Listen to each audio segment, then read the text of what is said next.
When the god asks you to go mate with them, you kind of have to. I'm gonna leave my wife though. And as you see, she's heartbroken. That's the worst part. It's not like, okay, we agree that I'll leave my wife together. No, I'm pretty sure she didn't enjoy that at all. Yo, Maddie, welcome. Happy to have you all here. We might get into spoiler territory. So definitely thank you for tuning in. We're doing like a deep discussion about Elden Ring. I just beat the game just now, so we're doing like a retrospective on some of the other stuff. Good to see you though. Last playing some Nier Automata. I've never played a single Nier game. So Maddie, I'm not sure if that's like your first time doing a play of Nier Automata, or maybe you're a pro player at it. But I hope you enjoyed your time. Marika in general is crappy, so that's... You aren't wrong. That probably does fit the narrative. Nier Automata is super fun. Goes from 1 to 100 a long time. But is it... I won't get into it. But I know the combo stuff looks really cool. I saw a little bit of Nier in Final Fantasy 14, so I've seen that much.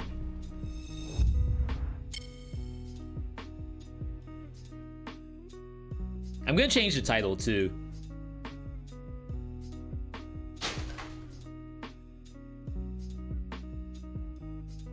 I have to clean up a mess. The cat's just knocked something down. The Nier raids were awesome. Those were kind of hard. Maybe not like the actual... So there was a jet that you fought. Really, the only thing that was difficult, each party was in like a Saw the movie style machine thing that does like saw blades and laser beams, and you have to like move on different axes, and the whole map spun around. So many wipes. That's the first one. Yeah, I guess I never played beyond the first one. But either way, like that was some top tier wipeology. Okay. Post credits. Remembrance.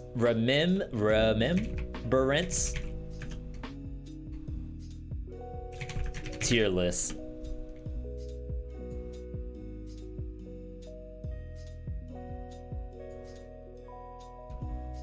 Did I beat the space doohickey? Yes. It is part of the tier list right here. So let's do best fights.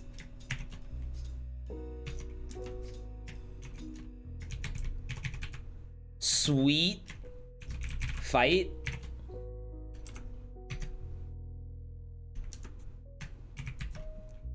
Average.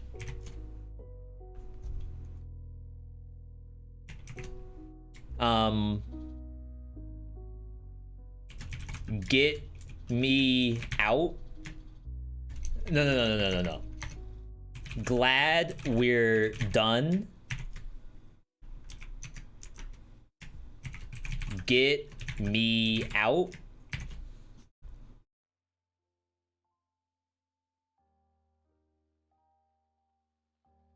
Please?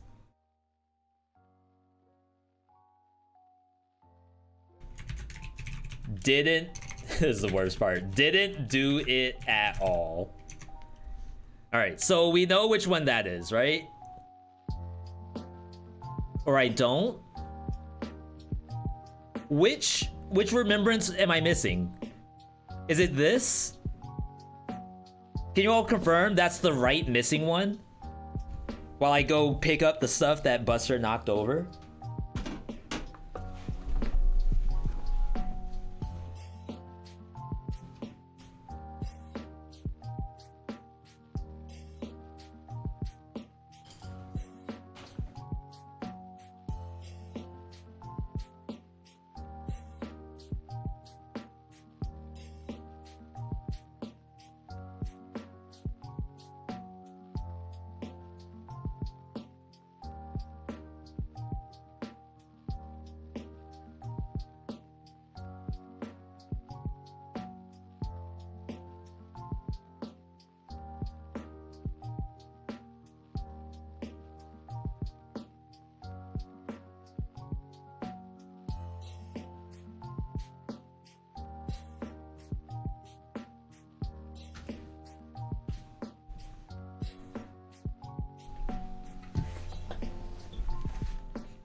All right.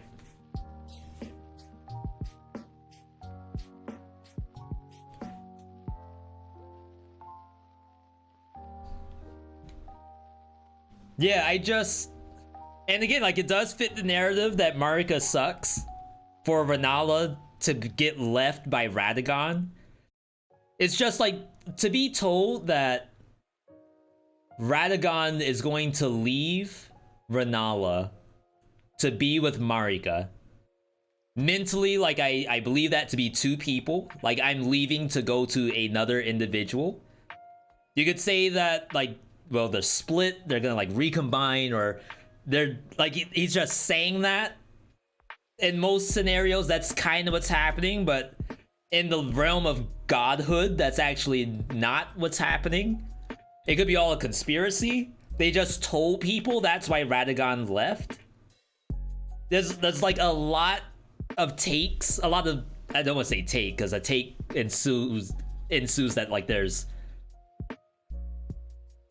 the possibility of it being wrong. Like I say, I just have my headcanon, that's all. I don't want to believe that poor Renala sitting there holding the baby by herself while this person just walked out on her. I don't care for it. But if you told me that's actually not what happened, it's a lot more godlike than that, then that gives it an excuse. It gives it a reason to leave Renala. I don't want there to be a reason. I want him to just be crappy. All right. So, okay, we're in here. Tiermaker.com. Big thank you to Tiermaker for being a website.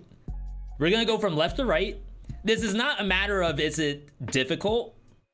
This is the fight fun? How does the map look? Is the map, like, legit? Is it, I guess I don't remember the music too much for anybody. Thematically, is it a fun fight? Stuff like that. The first one here, I guess it kind of goes in order of when you would typically find them. This is Godric, I think. Godric, it's your first boss. Perhaps one of the most basic bosses, but visually, I really like him. So it's the idea of grafting parts to yourself. I think at some point you're supposed to learn that a lot of things that are grafted are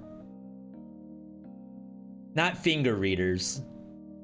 The maidens, whatever their term is, that they basically have pieces of those stuck to other creatures. So the idea that Godric is, like, kind of doing that himself, and in turn got himself a great rune out of it somehow, I think it's kind of a cool system. The boss fight where he has the dragon and he, like, chops it off and that becomes his hand, and then that goes into the attacks, that's pretty cool. I think he's above a C. It's not a boring fight at all. It's pretty basic. Like, it's kind of a tutorial fight, if I were to say that, but it teaches you things like jumping over big attacks in a way that's not super boring. Like, it could have been, yes, he does have, you know, axe in the ground, and then, like, he pumps it and there's one, and then pumps it again and there's another. Like, that's really cool compared to I'm just gonna, like, stomp my foot. And this is like we're playing red light, green light. I stomp, you jump. I don't think I would put him in an A tier because the map was kind of, it's just a castle, right? Not like super great. So I think B is pretty good for that. Renala, however, the entry has one of the best cutscenes, I think, where you walk in and all the ladies are, like, crawling on the floor trying to reach you, and then you look up and, like, she's falling from the heavens with all these like zombies on the floor, and then you get into the fight. Like, in terms of difficulty, first phase is not really anything in terms of difficulty, but just thematically, she's in the bubble, protected from the world after her husband is a sleazebag. you kill the zombies, she pops out of the cocoon, you attack, and she's like, okay, all right, forget this, I'm actually gonna fight for real, for real. You get transported into her domain expansion, which is the moon. The moon map looks really good if you got the 3090 to power up the graphics. If you got RTX on, it looks much better than this thing. And then she fights using magic as well as summons. And the summons, I think, are one of my favorite parts, and like you get to see some of this later. Because it's not just, oh, I'm gonna fight you, and then now it's a 2v1, because now there's like dogs. Instead, it's like I'm doing an attack. I'm trying to think of another game that has something similar, where the summon is a single like entity that attacks, does a combo, and then it disappears. And you do like the next one, and like a new summon appears, does a swing, and then disappears. Like, I like that much more than any kind of, oh, it's just a 2v1. Like, that's, and they basically don't really care if you hit them. Of course, if you hit them, I do think they go away. I think it's a really good fight. The only reason I'm not putting it in the S tier, why would I not have the S tier fight?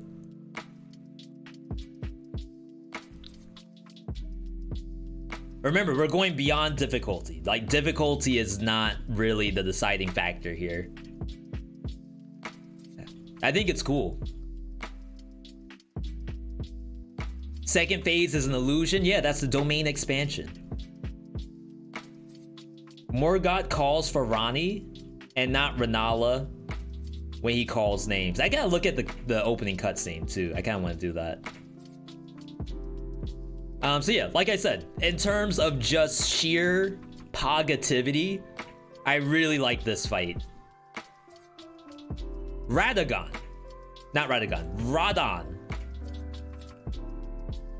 So Radon has this gigantic arena that you walk into. And it's glorious.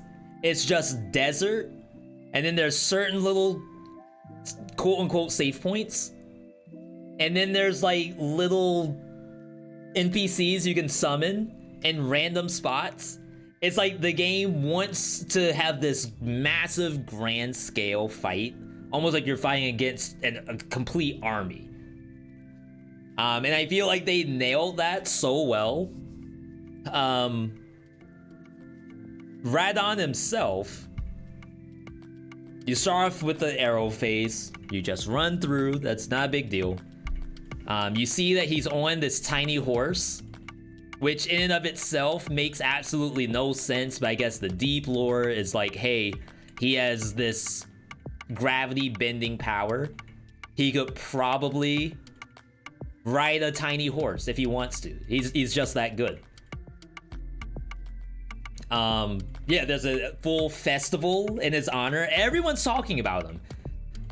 Compared to, I guess people are talking about Godric. I don't know, some of the fights that we lead up to, no one's really talking about it. So then once you fight him, he's huge. Like, everything he does is as huge as you would expect from some giant that's riding a tiny horse. And then the star phase happens where he jumps off, comes in on the comet, blows up, starts hurling rocks at you. One of the best times is when you see a comet flying at you for the first time ever. He had to learn the gravity magic because he lost his feet. I think he has feet, right?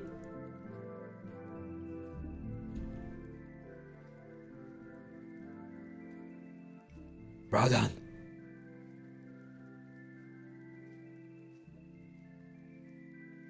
I mean, they could be dilapidated at this point, taken over by the rot, etc.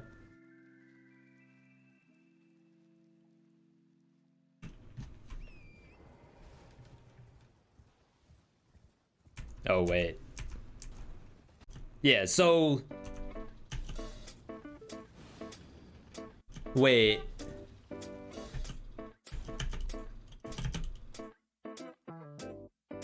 He has his legs, but he doesn't actually have his feet?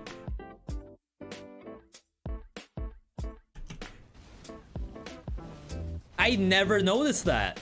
So, okay. In my defense, this is a video game we're playing. I actually thought the feet were just clipping into the ground the whole time. I had no idea that they were actually, like, amputated.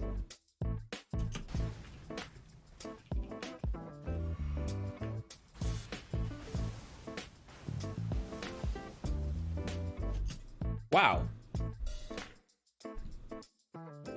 Yeah. Yeah, I get the idea.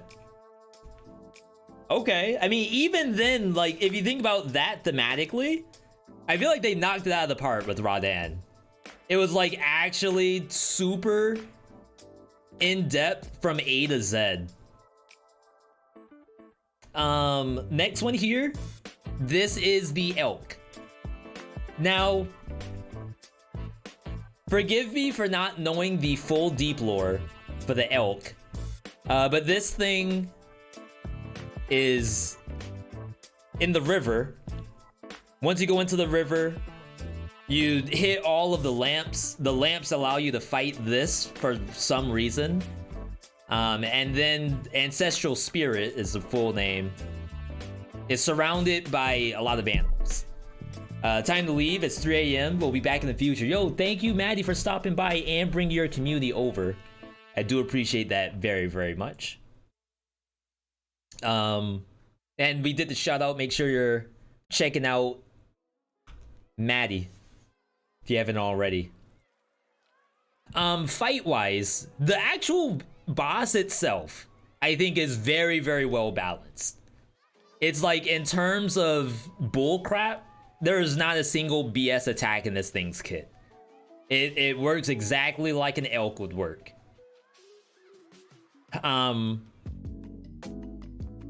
I just feel like the one mechanic in it,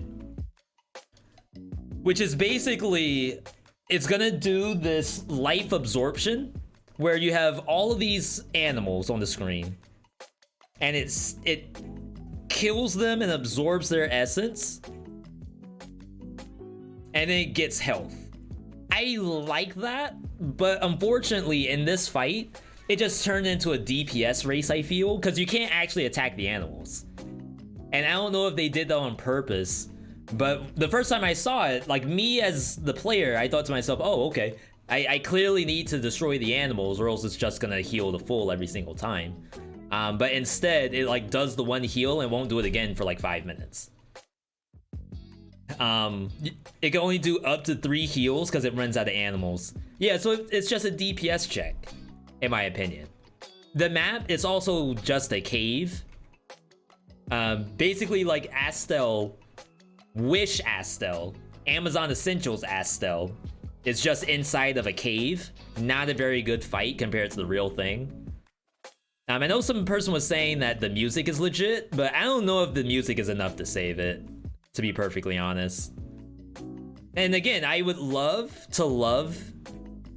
that boss, but I think maybe it was just done a little dirty. I don't want to say it's a waste of a slot. I don't mind fighting it. I just think it could have been so much more.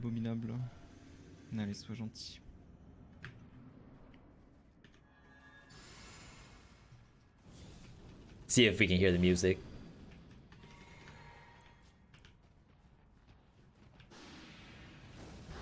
See, so it's just a cave.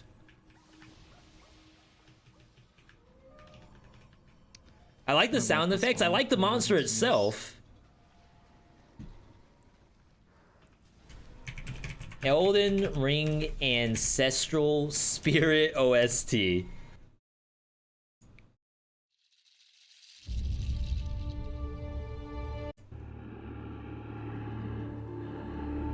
Yo, this is kind of cool. Most watched section right here.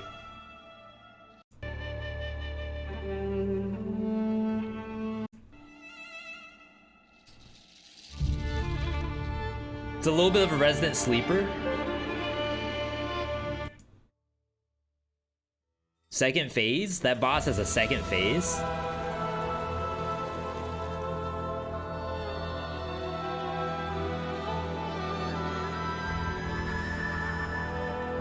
You have to like sip it like a fine wine.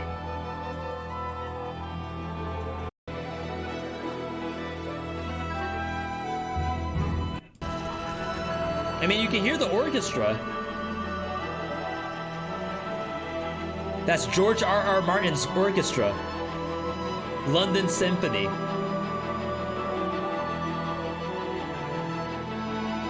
It's really just cool music. They're not wrong.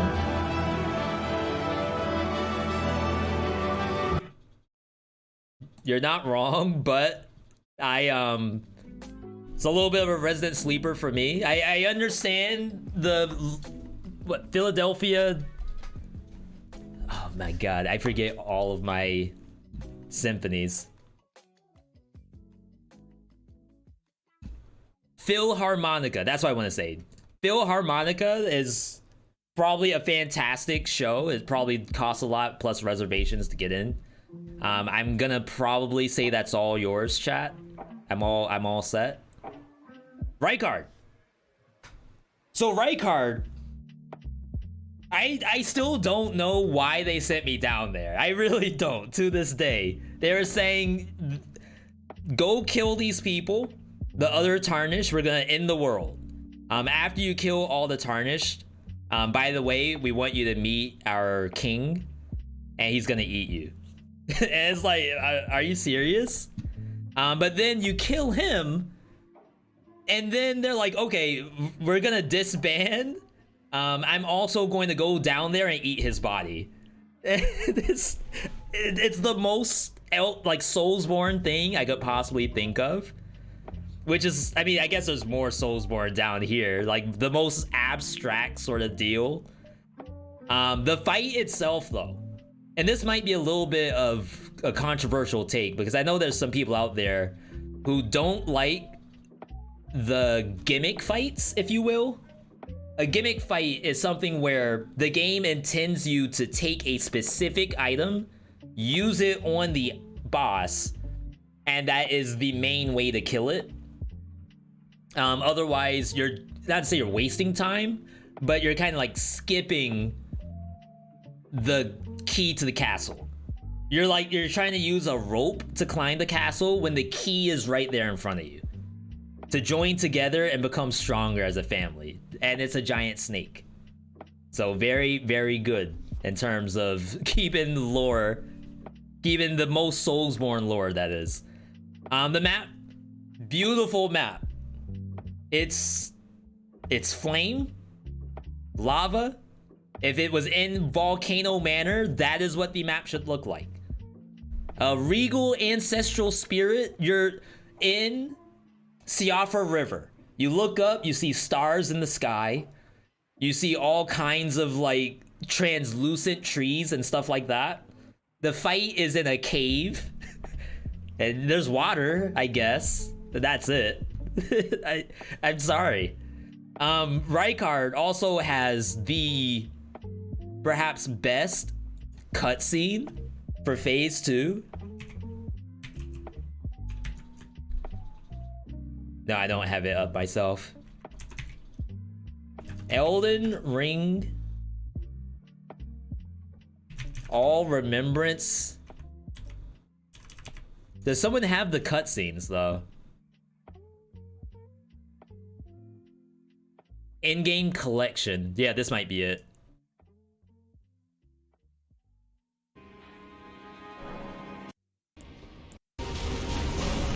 Rip ears, I'm sorry.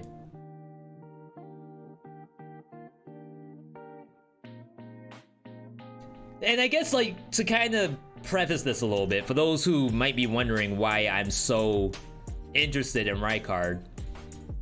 So when I was first doing this quest, I'm over here thinking that Rykard is just a guy somewhere.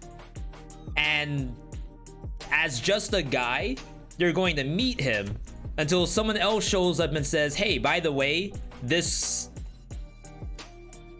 I don't know what's going on with the internet. There's a snake that ate him. And I was like, okay, why does everyone think Rykard's alive? Rykard's very dead. So then I come down, do the fight, and then come to find out,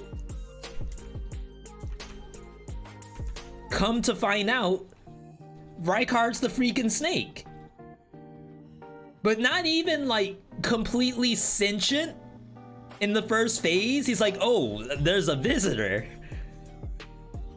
Like, imagine if it just started the fight. Oh, I'm King Rykard. Oh, you are the best tarnished in all the land. Let's battle. Like, that's not what happens here. Instead, he wakes up after realizing the snake is dead. And it's like, oh, yes, a visitor, I see. Join me in my weapon covered in bodies. Like, they didn't have to do this part. That's the sauce that I'm talking about. The extra sauce added in. They didn't have to do all that. That, to me, is how you make an S rank battle. Like, that's huge. Next up, Astel. Astel, honestly though,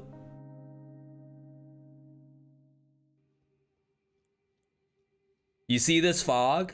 You go down a freaking waterfall and you see a cave. You go into the cave, but what's in the cave? It's a galaxy.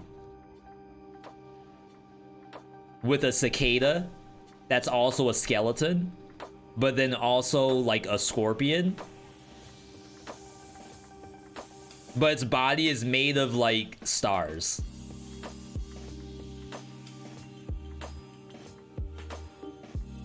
Like, in terms of monster design, this is honestly one of my favorite designed monsters in the whole game. The music is legit. I know it's not playing right now. The map is legit. The attacks are all beautiful. You gotta turn up the RTX when you do this fight. You're floating half the time. It like sucks you up, pulls you down.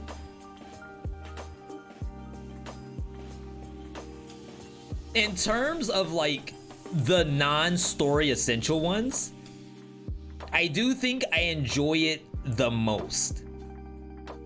Maybe there's a bit more. I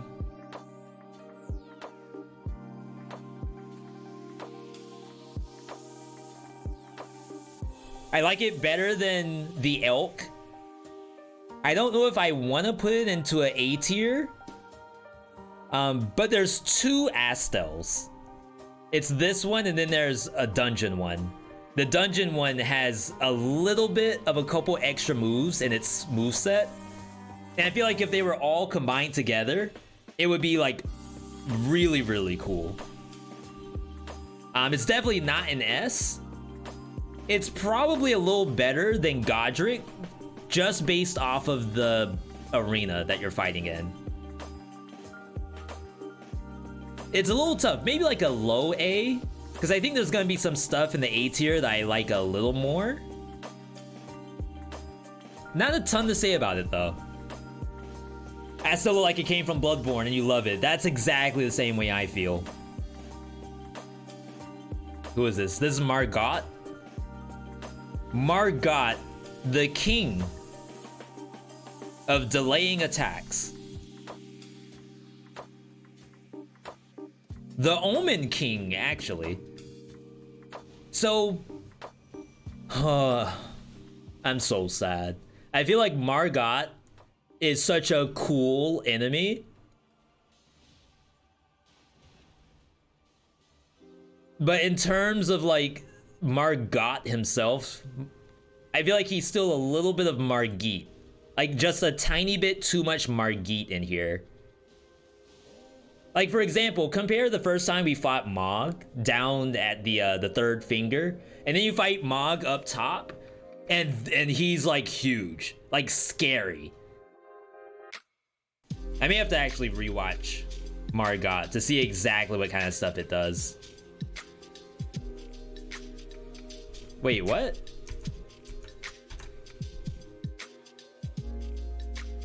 Oh, I didn't realize he like talks like this.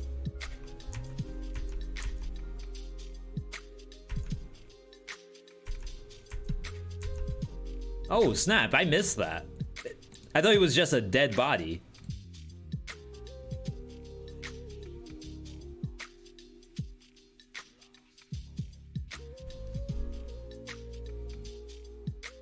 Yeah, okay.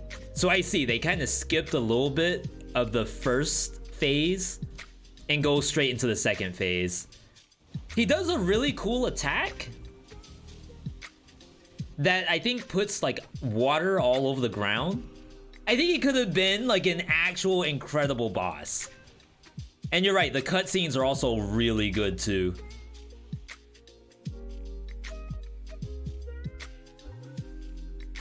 I feel like they did him dirty a little bit. I don't think it's S tier worthy. It's definitely better than this one right here. Might be a world where he dropped Godric down.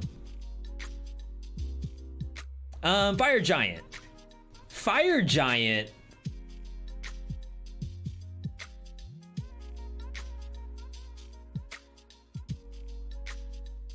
So he cuts his leg off.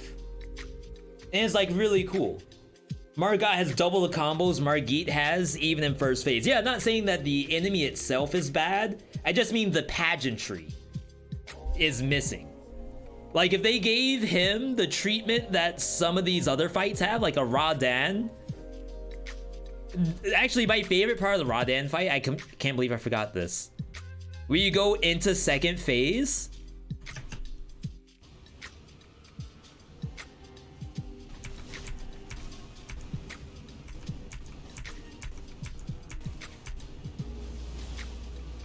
and the flaming skulls start coming from the sky.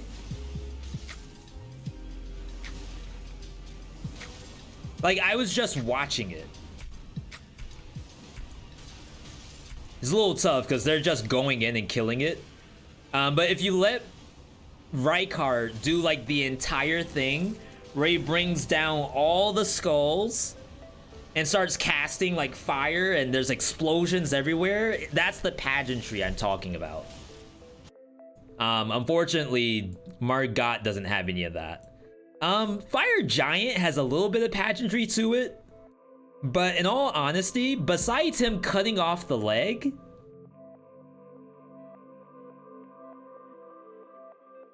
I feel like there's not really anything super cool. The cutscene is good. The cutscene of him cutting off the leg, right? Arena-wise, it's a giant snowfield. We're fighting against the giant. He's just kind of there. I think even the snowfield itself is mostly empty. Like, where does he sleep? Where does he eat? Where's his bed? He just roams a snowy field, doing nothing. And like, he's cursed, right?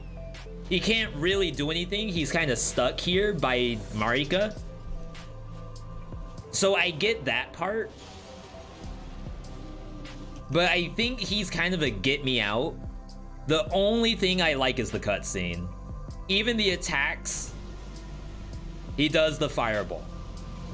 He ignites a little bit of ground around him. He were asking me to cheese the fight. I should have cheesed it. Get me out of here. He sleeps on the coals to stay warm. Becomes a legit volcano in the second phase. So the attack that like he spews out the fire, that's a little bit of pageantry. I feel like It's not enough. I'm kind of just beating on a foot most of the time. And I see a fireball and I move. I'm not really watching anything he does after he cuts that foot off. I don't know. It's a little tough. I feel like at least like the pageantry of these, very, very nice. I would rather just watch him cut his foot off all the time. Is this Mog? Game 1 tell?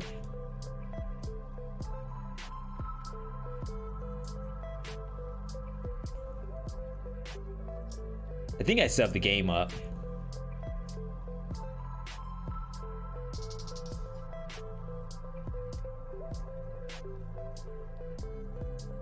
Okay, it's Bloodlord, aka Mog.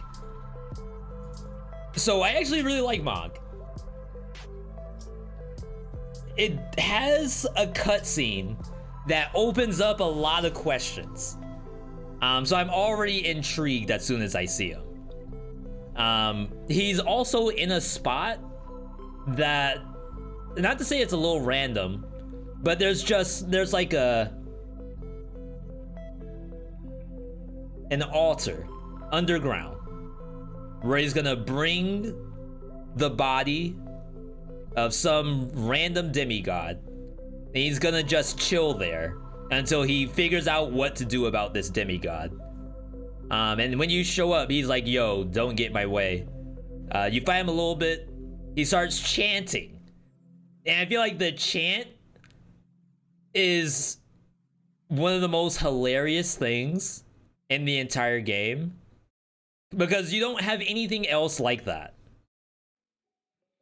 You end up having these rings around you. You don't know what the rings are. They make a whole item around trying to get through that. So he has a tiny gimmick, but you don't have to do the gimmick. You can just out heal it if you really want to. We saw someone do an RL1 fight for this. Once you get into phase 2, his moveset like just explodes. He can fly. He can shoot stuff. He dashes. There's fire everywhere. Like it was just hand-to-hand combat, man versus Omen. Now there's fire everywhere.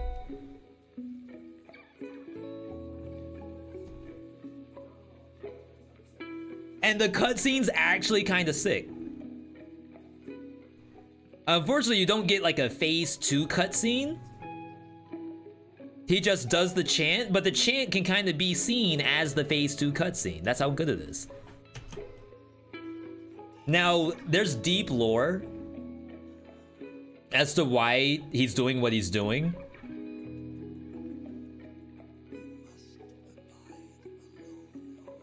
But he even looks cool. Almost like Godric level. I think they did a very good job with his overall looks. I wish we could see his face more often. And I always make the joke that From Software can't draw faces. They can do a lot of stuff, but I wish they would actually focus on enemy faces more often, because I feel like that is one of the best faces in the game. Yo, Mimic tier me? Anyway. You get into that phase 2, the wings come out. And you start stacking fire on the field. When like this entire map gets covered by fire, it's one of the most stressful pieces I've had in this game. Because now like I don't even know how to move at that point. Not a lot of the fights do that. Alright, Maligma. So Maligma, also known as Melania, probably one of the hardest fights in the game. Would I say it's the hardest fight in terms of pure mechanical skill? I feel like if I didn't have the damage, I wonder if Malekith is a harder fight. Like for example, if Malekith had the healing... Oh no, because you just get deleted. If Malekith had the HP bar of these two. And I guess that's always stat dependent. I don't know. Malika just feels like he melts. It melts. It's, I guess, a living weapon. Melania does get reduced down pretty quickly, but it has the healing on top of it. And I'm not gonna say that's bad, but that's why the fight's kind of prolonged outward. The opening cutscene, you walk in. She's like, yo, my brother's a tree. I'm just here watching until he returns. And you feel kind of bad, but then she says, let's fight. Because you're probably here to kill my tree brother. Which is true, I kind of was. That's a good angle.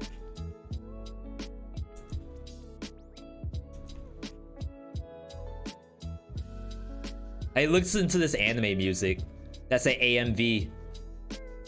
She doesn't have her arm. She's just been sitting here for like 300 years with nothing to do. Like she's undefeated. All of her limbs are freaking rotted off. Her brother's a tree. I don't know if I mentioned that part. But also he's like a seed underground. It's a sad story. And it's probably Marika's fault.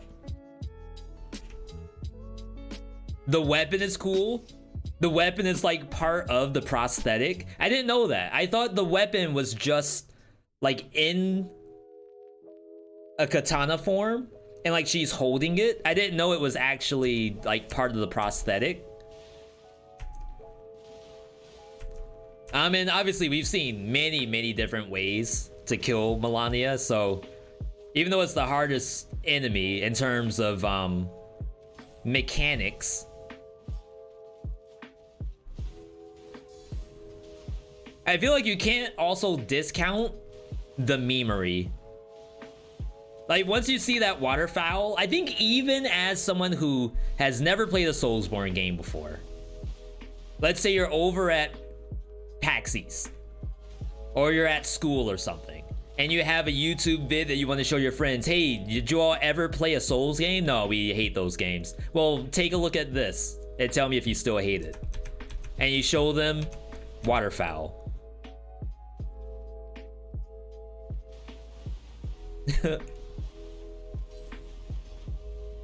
I feel like no stretch of the imagination, whoever you show that to, oh, and you tell them, by the way, she heals like 10% of her health if she lands that.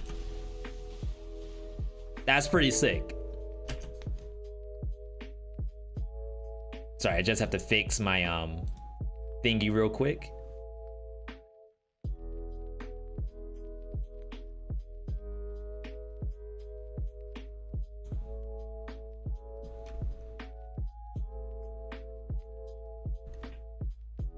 All right, so then you get into phase 2. Phase 2, she drops in with a bomb. Well, there's this part too. Brings in the wings. The wings are so distracting. It's like actual war theory, where like you're not really a soldier, but a fighter, and you have like flowing sleeves. So that every time you slash, like the sleeve comes out first and then the blade comes out to confuse your opponents.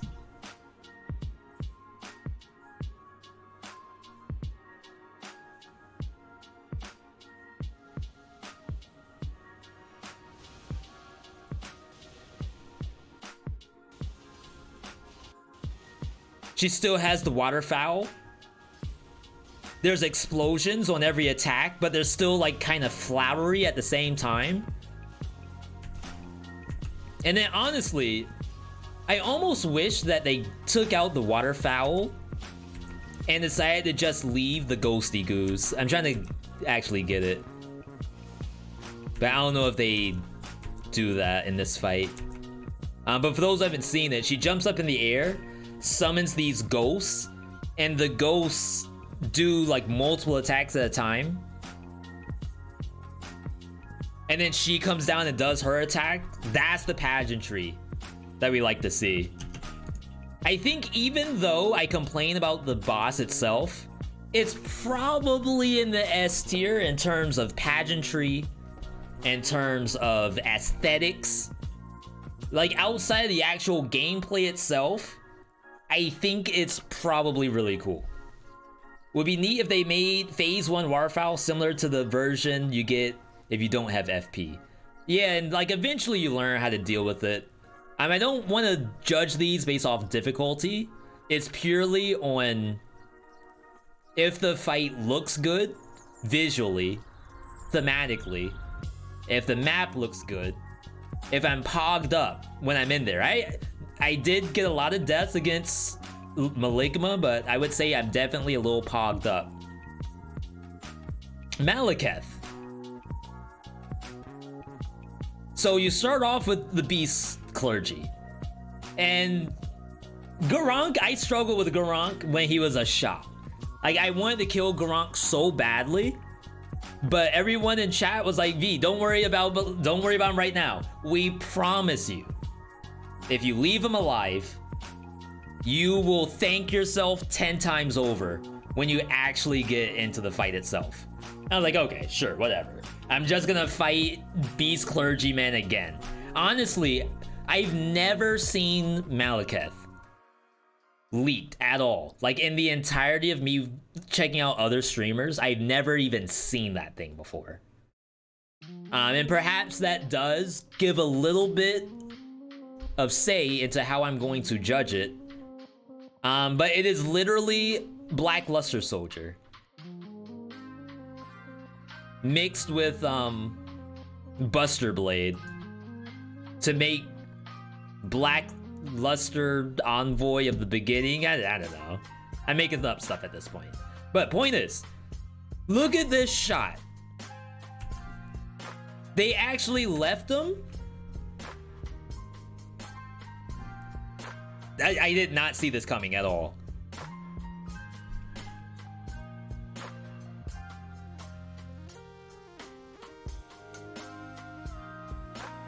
What is this quality? Oh my goodness gracious.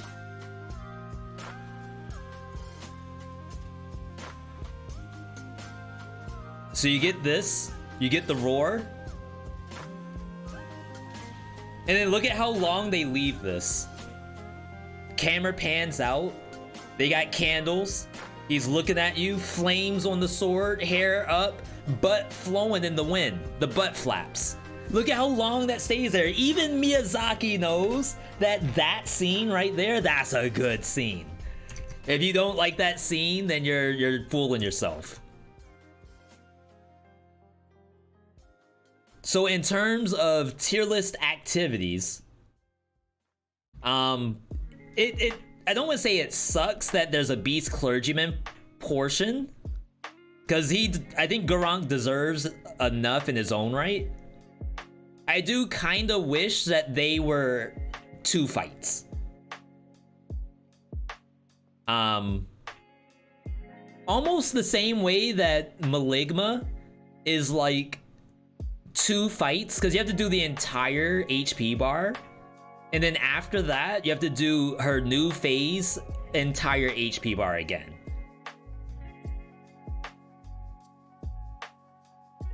So if I had my way, it would be this.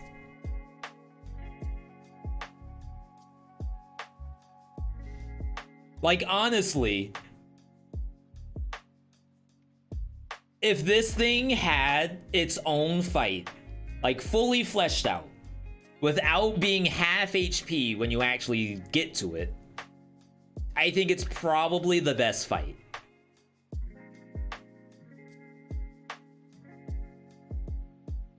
I think in terms of pageantry, looks really good.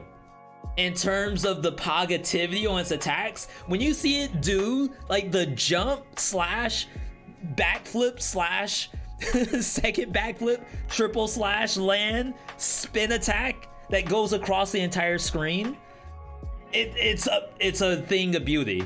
It's poetry in motion. Like, what does Maligma have? Stab. Uppercut, come down.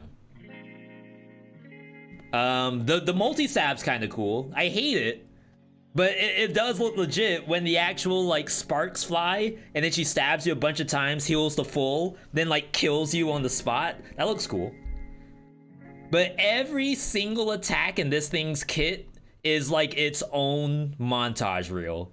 Like I could just watch this thing attack for the entirety of Elden Ring and I would be happy. I just wish maybe DLC. Trying to think of a game like Rogue Legacy 2 Prime DLC. They released $30. You get to fight the Prime version of everyone except for like Melania and these people. Like basically every low level Remembrance gets a upgraded version that's a fully fleshed out like level 100 fight. I would pay $30 for that. All right, next one up. We were calling this Platypus. Its actual name, apparently unknown. Dragon Lord Placidusax. Placidusax.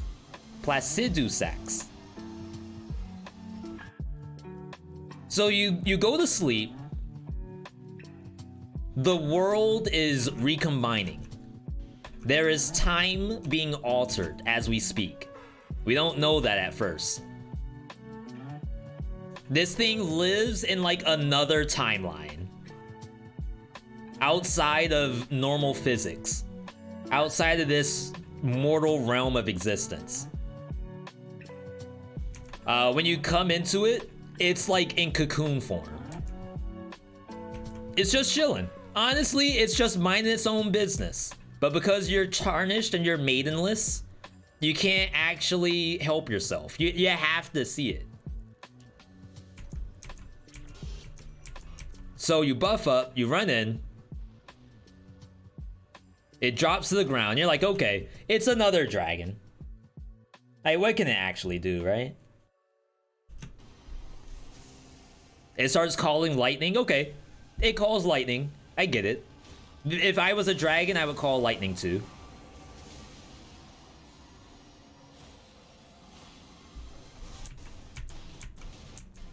Breathes fire. The basic dragon stuff, you know? The second head definitely makes things a little different. It's rare to see the extra head when it comes to dragons. And then it flies off. Or it doesn't even fly off, it dissipates. And you're like, wait, what? Wait, what? And then you see this. And this thing flies in at 900 miles an hour, swipes you, dissipates again, comes out the other side. Like, they didn't have to do all that. It could have just been a dragon. It breathes fire, it does lightning, who cares? Same old, same old. The lightning storm is like Lost. This is like the black smoke coming at you in the hit TV series, RIP, by the way, Lost. Look at that, the residual. I told you, you gotta watch the residual electricity. And even then, after all of that, you get blessed. You're like, okay, more flame, I get it. But then the flame, and look at the lightning still. Lightning falling from the sky. Laser beams at the same time. Explosions. And they even gave the little detail right here. There could have been a third head. Prime Placidusax. Ready in the DLC, you gotta fight all three heads. Dissipated. I don't know. There's two stumps. So there's one here. Are you saying that there's one on the other side too? This person probably only plays right. Just like I was. So like you never actually see the other side. Anyway, point is, it's a good fight. I like it a lot.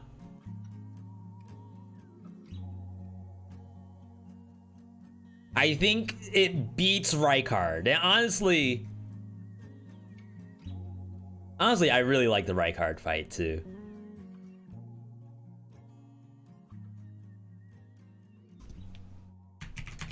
Actually, these are cooler. It's really good. And you might say V, maybe you just have a thing for snakes. And you know what? If that's it, whatever. You got me. You got me. All right, next up, Street Fighter 6. This thing was like actually kind of sick. So Godfrey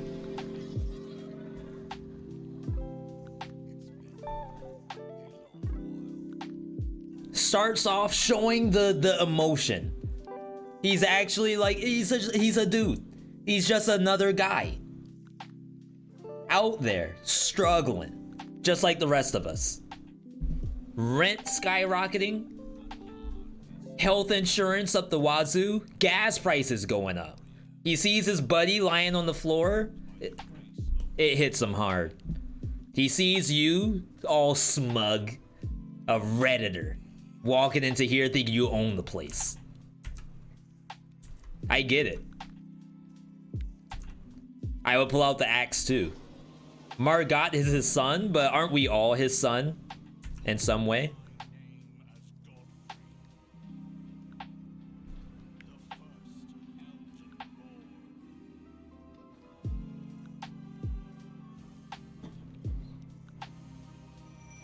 Really cool cutscene. So you have basic attacks. You know, he does his axe thing, Darius from League of Legends. He has gap closers though, so a little more broken than that. But then he does this and gets the pressure. The pressure to exert force on you, the player. Every action he does exerts that energy. And like you feel the tension rising a little bit.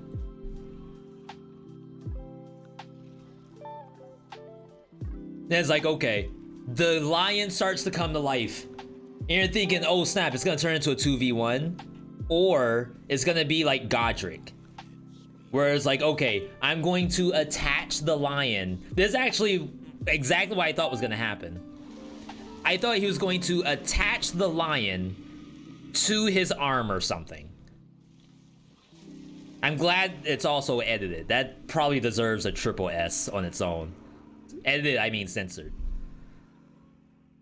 So rather than attaching the lion to himself, he like absorbs the spirit of the lion.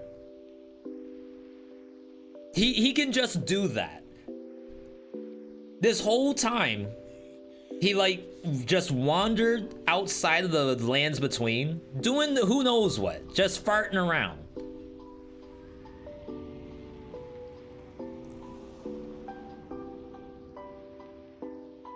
He gets the spirit of the lion within him. Look at that. You cannot say that that is not one of the best scenes. Like, breath dev, whatever dev is in charge of blood and breath deserves a raise for this scene alone. Like, I don't know who on the dev team came up with this one, but round of applause for them. He murders it because it was holding back his power? The lion was keeping him calm? Where does that information come from? The lion is the 100-pound armor, holding him down, weighing down his spirit. The item description for the axe I'll double check it. I still have the game open. But yeah, anyway, just the concept that like it's locking him down. That's how good he is.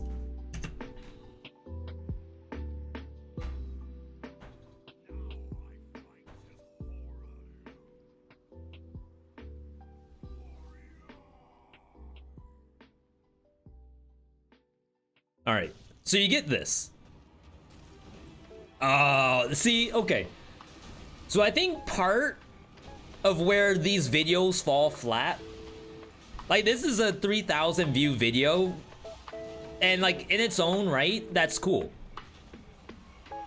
But it doesn't really, like, to me at least, showcase why this is such a good enemy.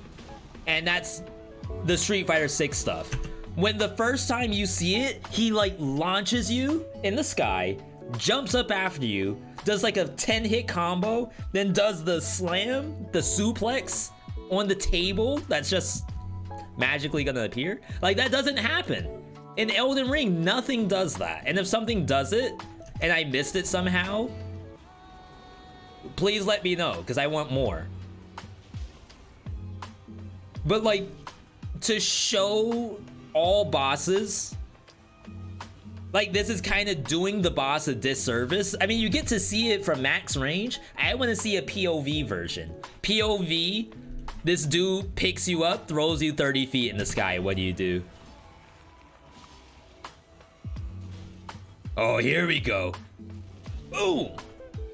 I do kind of wish that was a little bit better of a choke slam.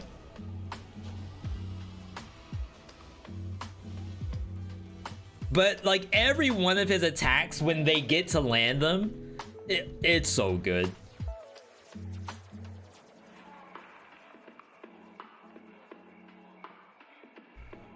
I actually think it's probably as good.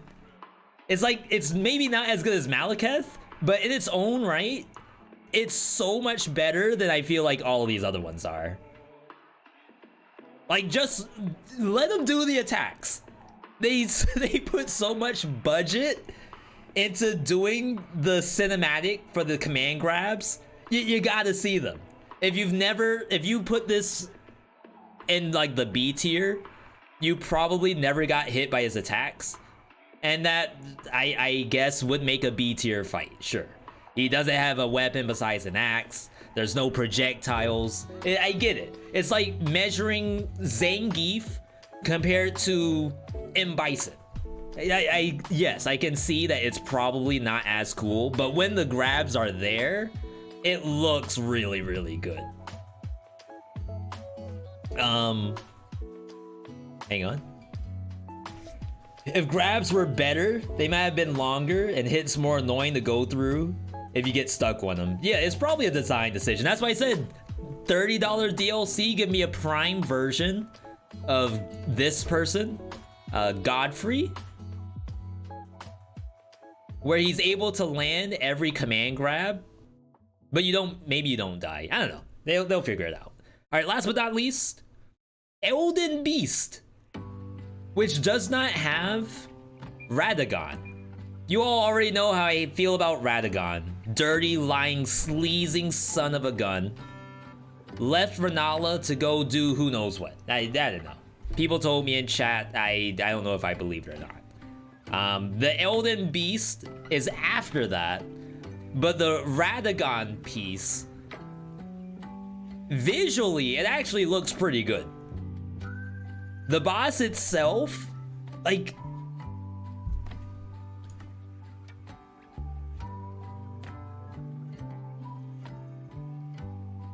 what is this music?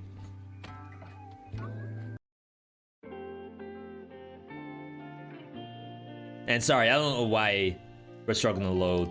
Okay, so this, honestly, this part right here, probably the best part.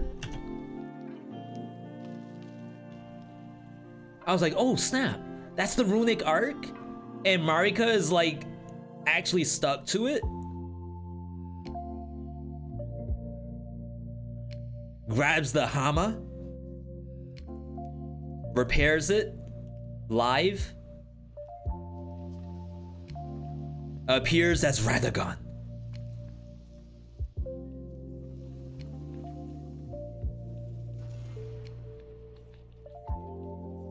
Caked up Radagon.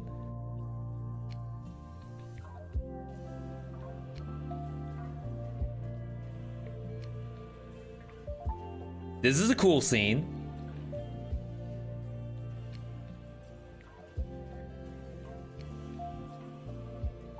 And I did like that illumination. But because like it can't speak, and I guess like for maximum immersion, if you are like a lore fiend for this game, and like you realize that Radagon doesn't talk because like the mouth is destroyed and it really doesn't have an inner body and all of that stuff, you're probably like super stoked and fully immersed at the same time. But because I am a Radagon hater, I feel like I'm not getting the same punch as I would from seeing him from the first time. Very cool though, I would say very cool. Radagon has huge openings for attacks in between combos if you jump. Excuse me, we did a few jumps. Cutscene literally shows him turning from Marika to Radagon. Yeah, I asked as soon as I saw it that I'm pretty sure I saw breasts, and then it is no longer breast, it is now chest. Pectorals, I should say. So yeah, I'm not saying that it's wrong. I'm saying I don't want it to be right.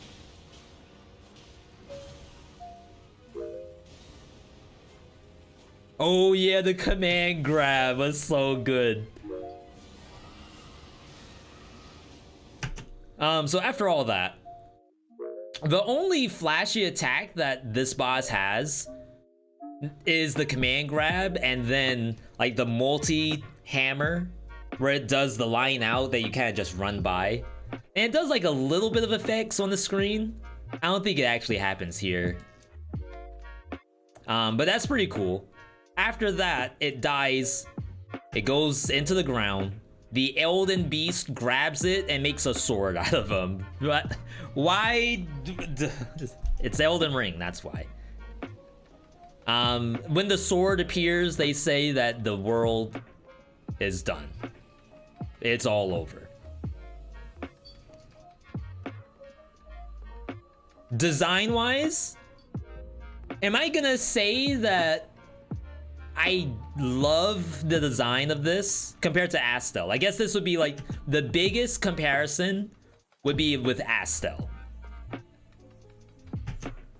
So this action shot right here, I think this is the shot where you're supposed to be like, wow, this thing is actually amazing. And it's also supposed to be an abstract beast. Like, this isn't something that eats and sleeps.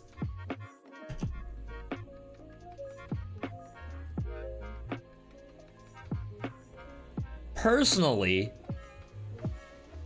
I think I like Astel's design better than this thing.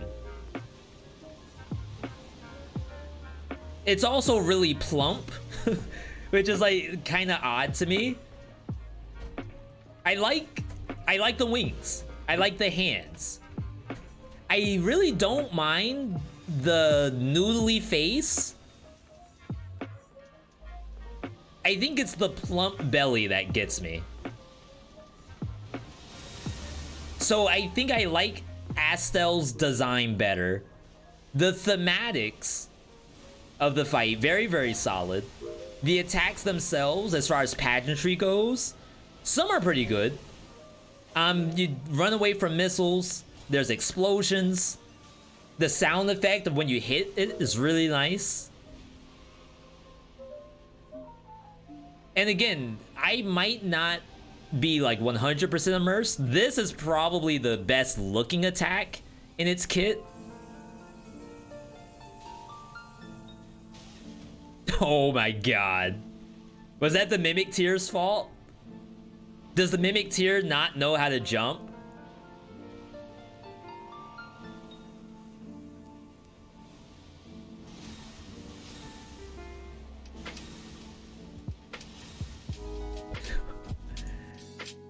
It is cool. I will say it is cool. And you can't discount that Radagon was in there. I don't want to say it's a double S though. It's better than Astel. I don't think it's better. Like, again, if there was a prime version where you just fought Radagon, that's probably double S worthy. But the Elden monster itself, I feel like isn't that much better than the Radon fight. And Radon, I think, is a lot flashier. So I think this is it. I think I'm in full agreement with what I see here. Some of this stuff, if I was to clean it up a little bit, in terms of like order from best to least,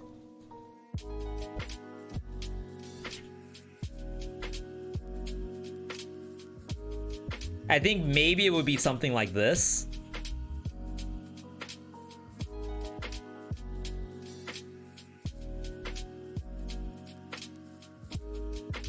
And again, this is all subjective. This is not a matter of who's hardest. We could do a difficulty tier list, but not really a need for me to do that. I could do a pure look. I mean, people do waifu tier lists for this game, and we could rearrange it based on who's the best waifu of all these remembrances. But I think just in terms of my own fun factor, this is it. And I do want to thank everyone for taking a look. I actually really dig. We can try to rearrange this too. This is probably how it is. That, and then those are singles. Malekith is my top fight. I told you right card would be beat. I didn't know. I've never seen Malekith ever. I didn't even remember Malekith was a thing. That's how like legit that fight was. Wow. But yeah, I'm really happy to have gone through this. The last thing I want to do, Elden Ring opening cutscene. In 4K resolution. Let's kill the music. I kind of want to see this piece. And then I want to say from there, we are probably good to go. Probably. The fallen leaves tell a story. Oh, is that her breaking the ring just then? Why do I not remember this at all? The great Elden Ring was shattered. I want this guy to narrate my life. Was there narration in the opening? Like, for some reason, this does not look familiar to me at all. Yo, Celso, glad you were able to stick around.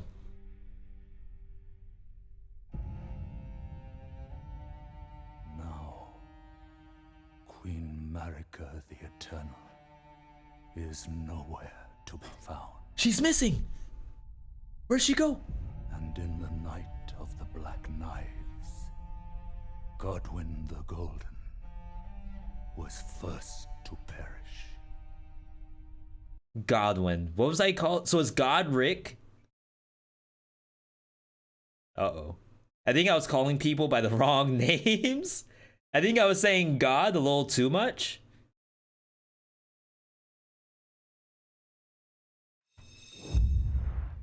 Godwyn, Godric.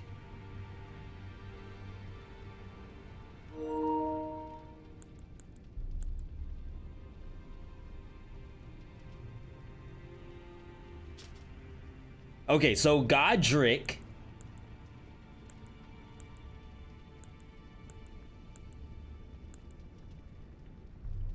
Oh no. Godfrey. Godwyn. Godwyn is the mermaid. Godric is the grafted.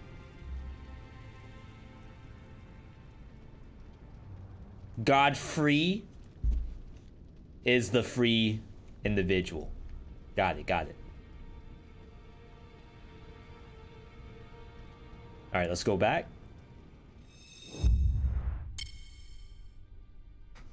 Soon, Marika's offspring, demigods all, claimed. I like that it Shah. showed Ronnie. Okay, I guess Ronnie was one at least to start. Didn't she have half of a rune that she destroys? Taint.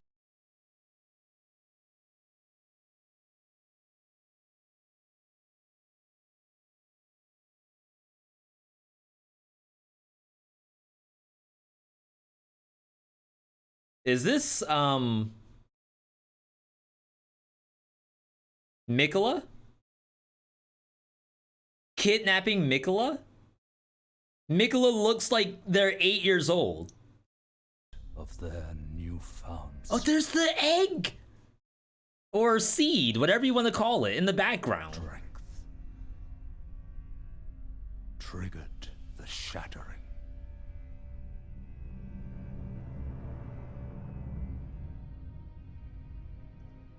Wait, wait, are you telling me that the snake was only this big at one point? Michaela is cursed with eternal youth. He's forever 8. Why? Who can answer the question why? We don't know.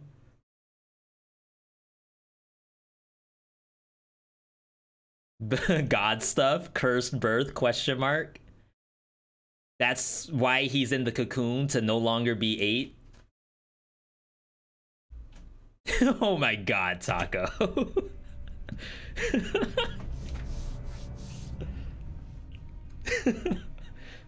A war from which no Anyway, lord like I was saying, the snake was like 5 feet long at some point. A war leading to abandonment by the greater will.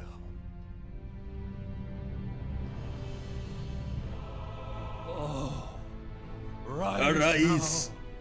now, ye tarnished, Arise! ye dead, who yet live. The call of long-lost grace speaks to us all. I don't remember this cutscene at all. Where's Dung Eater? Chieftain of the Badlands, Horalu. the ever-brilliant Gold Mask. The dude's dead. I went to see him and he's already dead. I didn't do anything. Fear, the deathbed companion.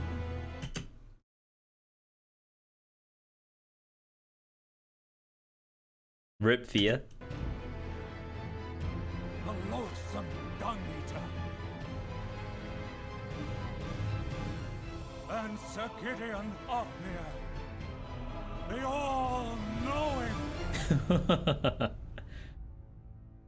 Gideon was legit. I liked Gideon. Is that it? No, it's not. Wow. And one Both children born of Marika and Radagon are cursed. Are you saying that? a time.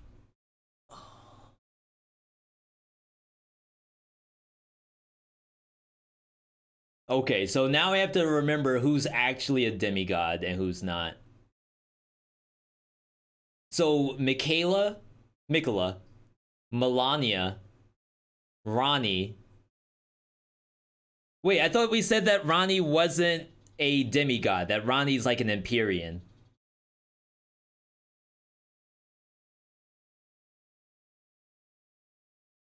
Are there only 2 children? Melania and Mikola?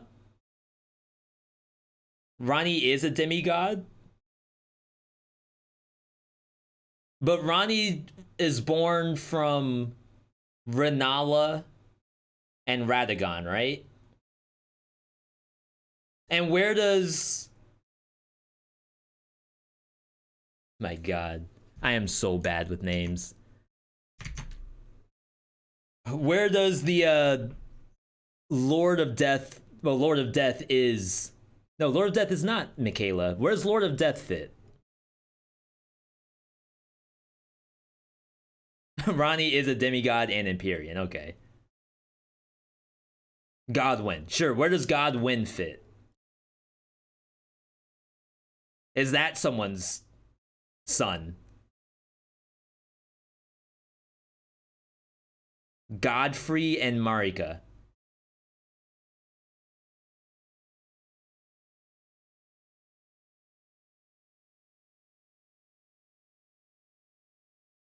I thought all the children of Godfrey were tarnished.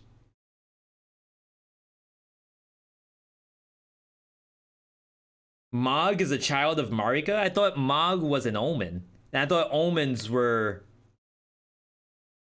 curses brought to life? Maybe not. Maybe it's like a child born into curse, which I guess would make sense. If Marika's your mother, then yes, you are probably cursed. It's freaking game.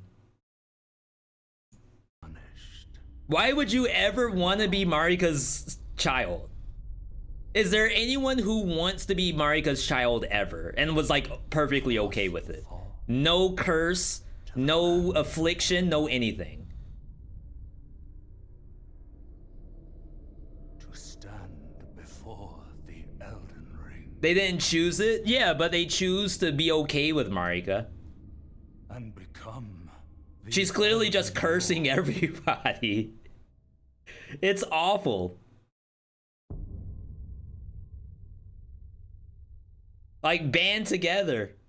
And she broke the freaking ring herself. I thought it was broken because like all of the parents, well, all the demigods are like vying to be the next lord or something.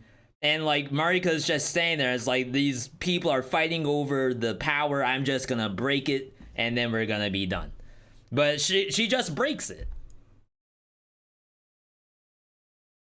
Malekith. Yeah, so where does Malekith fit in that? I don't think Malekith is from the land of Newman.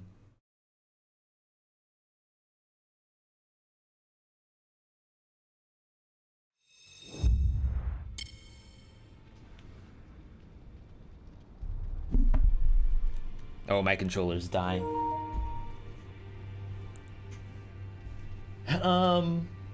Malekith was a shadow-bound beast given to his Empyrean Marika.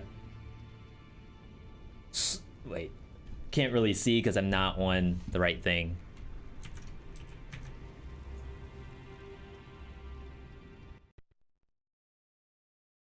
Yeah, I get that Malekith is supposed to be like a guardian or something to Marika and then gets... Yeah, ran out of battery. Gets stuff happened to them.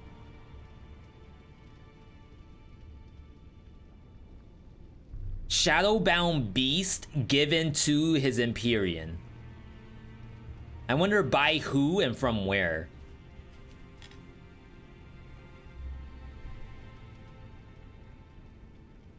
Game's lore is confusing. I mean, luckily we can just ask the questions.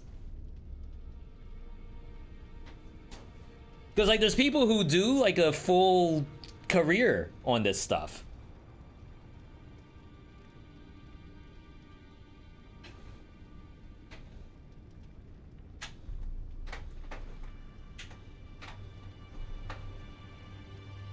Which in turn like is pretty interesting to think about, that there's enough people out there who want to know more about said thing because said thing has that deep of information that you can make a career on explaining what you believe or have gathered about said thing. So if Malekith was just brought upon by the great will to look after Marika, that also kind of opens up the DLC route of trying to figure out where the land of, I guess it's Newman, right?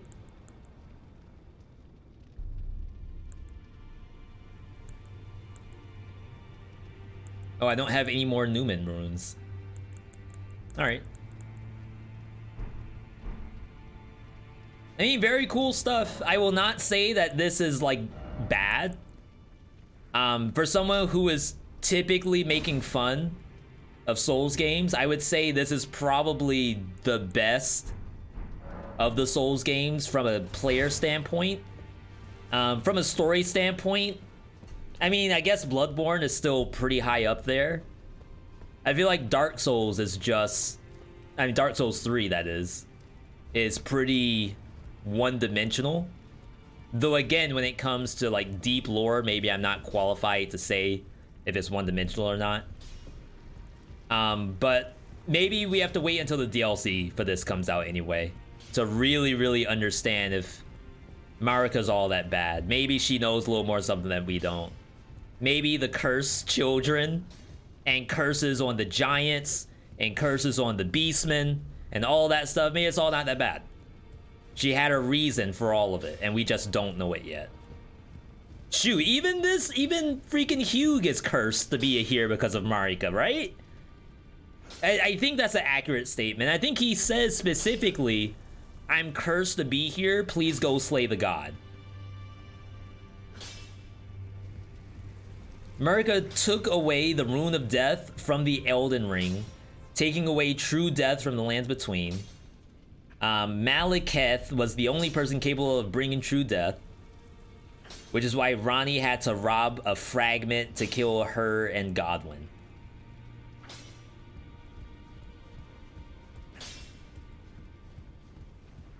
I still feel like it was Marika who started it, but then like you might want to consider, well, I guess when you do Ranni's quest, Ranni kind of explains that she also wants to end everything, which is kind of interesting. Though the only thing that I kind of, and maybe there's a DLC piece to that as well, I feel like Ranni kind of just left and you're left holding the bag. We're left holding on to the curse mark of death, which is like a nice lore piece.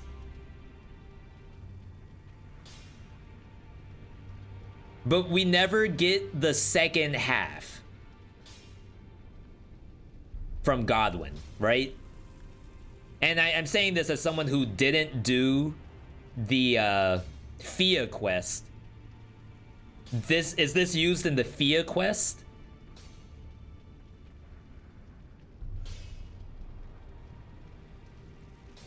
Okay, so yeah, I missed out on some possible explanations. Fia had this, what? How did I not get the second half from Fia?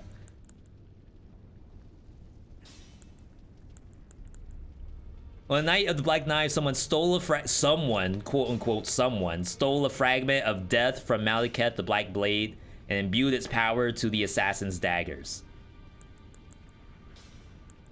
D had the second half until Fia killed him. I killed D.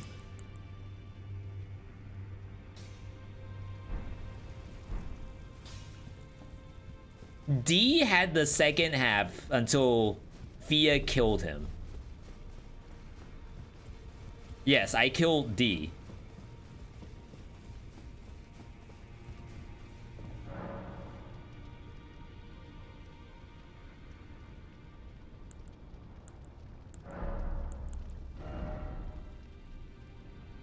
Litany of proper death.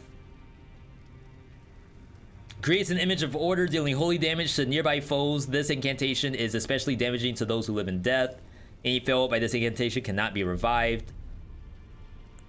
Yeah, I don't think I got anything cool like a second half of a curse centipede mark from killing either of those people. Yeah, we killed Alexander.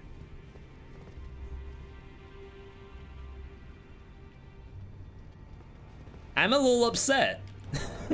I mean, I should only be as upset as someone who has killed the NPC. But I feel like I got robbed. There's another curse mark that one of those individuals should have had and didn't.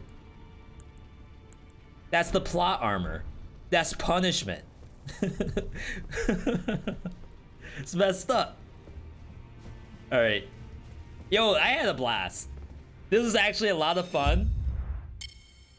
I am probably going to table Elden Ring, at least for the stream, for a little while. If DLC drops, I will probably play the DLC. I will probably not do a randomizer live unless something out of the ordinary happens. We have a ton of other content in the pipeline. A lot of games coming out. Let's get some music in here. I actually made a full list of games.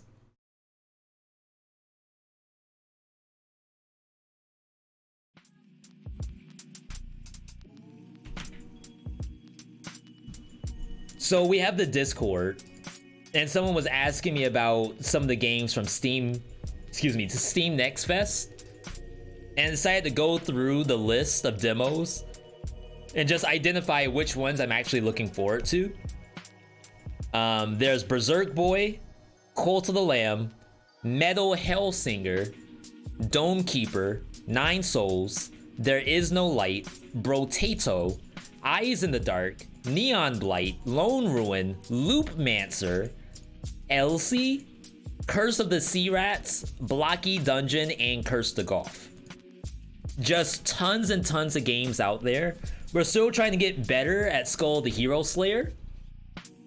So as much as I would like to play more Elden Ring for a randomizer, we're going to rotate out that slot, and that slot is going to be put towards something else, which is probably at the moment Skull the Hero Slayer. Final score for the game, if you already gave it one, sorry. No, we just did a tier list on the Rememberances. I would definitely say it's my favorite to play Soulsborne. As far as like favorite overall presentation, I think Bloodborne and Sekiro are still really high up there, and that's like, I like the Sekiro aesthetic and what they did with some of the folklore monsters. I like the Bloodborne aesthetic, almost like two separate paths. Like there's Sekiro Camp, which is like incredible. This like fell at some point.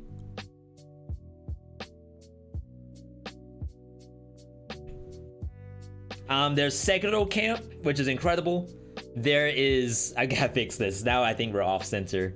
There's Bloodborne Camp, which is also incredible. And I feel like Elden Ring aesthetics is right smack dab in the middle.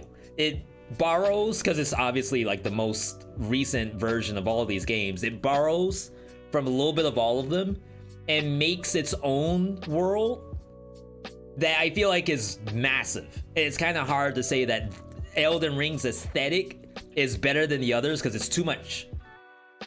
In terms of gameplay, having all of that, like I could hop in right now and probably do something, even though I just got the credits.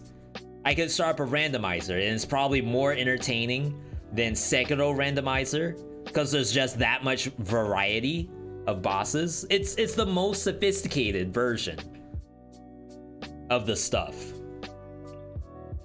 Just aesthetics wise, I think the other two are still winning right now.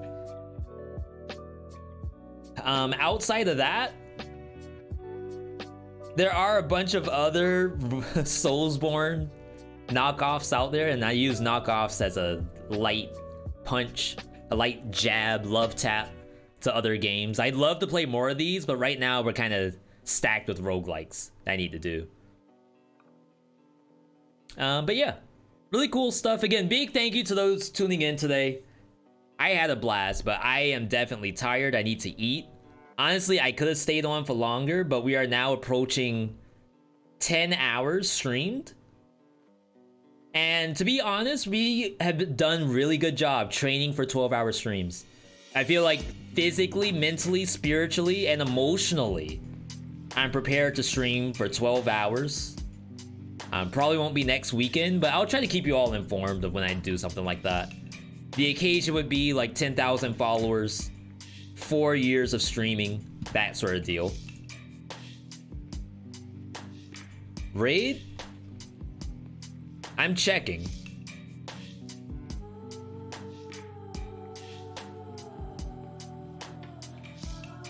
I've been really bad about raiding. I'm not gonna do a raid. I'm gonna chill. I'm gonna eat. I might go for a walk. There's no lights on in the house. Maybe I'm going to do some security laps around. I definitely want to thank everyone for tuning in. Hundreds, thousands, millions of streams on Twitch. You choose to spend your time here, and I do appreciate that very, very much. Thank you for the bits, the follows, the subs, everything under the sun. Much appreciated, everybody. Beautiful folks out there. Beautiful. The next time we're on is going to be Monday. You can catch up on socials. We're on Discord. That's not how you spell it. Twitter. TikTok even. We have the YouTube channel. I have the VODs channel that is almost ready to go public. I have videos that are public right now. I just haven't announced it. Either way, I want you all to have a good night, good day, good evening, good whatever, wherever you are. And I will see you on the Monday stream and on YouTube. Bye, everybody.